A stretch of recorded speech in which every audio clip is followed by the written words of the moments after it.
When I tell you I'm disabled, it's not this quirky label I'm using to make up for my inadequacy. It's not an excuse I'm using to see how many times I can drive myself to the edge of anxiety without melting. It's not a convenient scapegoat to get away with being lazy and irresponsible. Or some childish fable to remain messy and disorganized, like a child who refuses to grow up and be held accountable. It's not a matter of playing victim because I can't be bothered to put forth the effort. I'm not complaining because I'm a weak, whiny little brat whose concerns are not valid or important enough to be seriously considered. Most people will never know how much effort I put into the smallest of things. They won't know how many times I've failed after devising countless brilliant systems to fix the problem.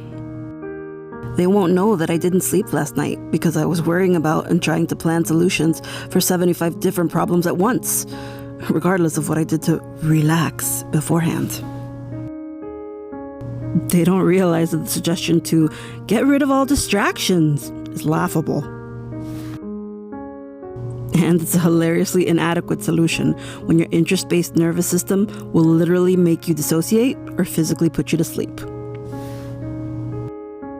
And by sleep, I don't mean dozing off. It's called intrusive sleep. That means it's ready or not, here I come, sleep.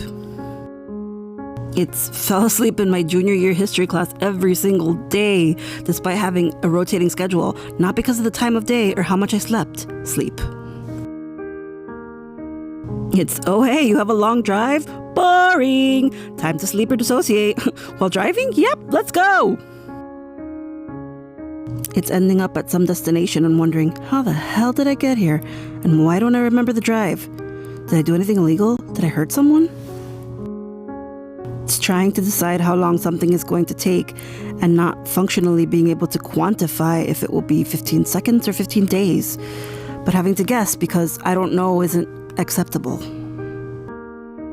It's learning to survive by embracing your struggles as fun little anecdotes.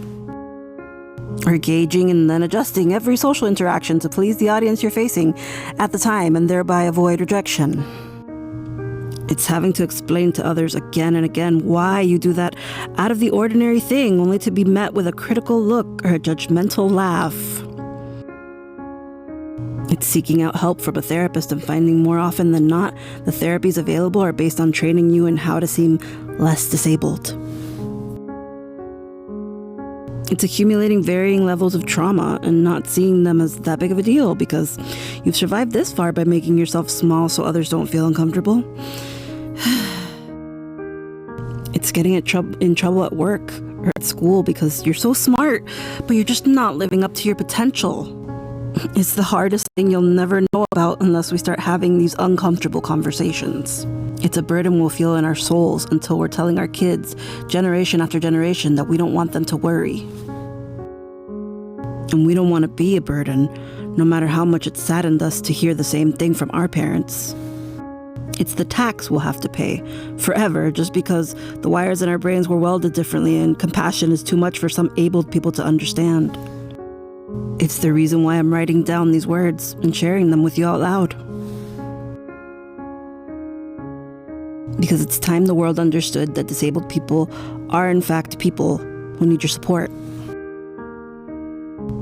Not punchlines for your jokes, not inspirations to help you through your bad days, not addicts looking for a quick drug fix from Big Pharma or handouts from the government. Our supports are not wants, they're needs, and they're our birthright as human beings, each born with value and dignity. That's what it means when I tell you I'm disabled.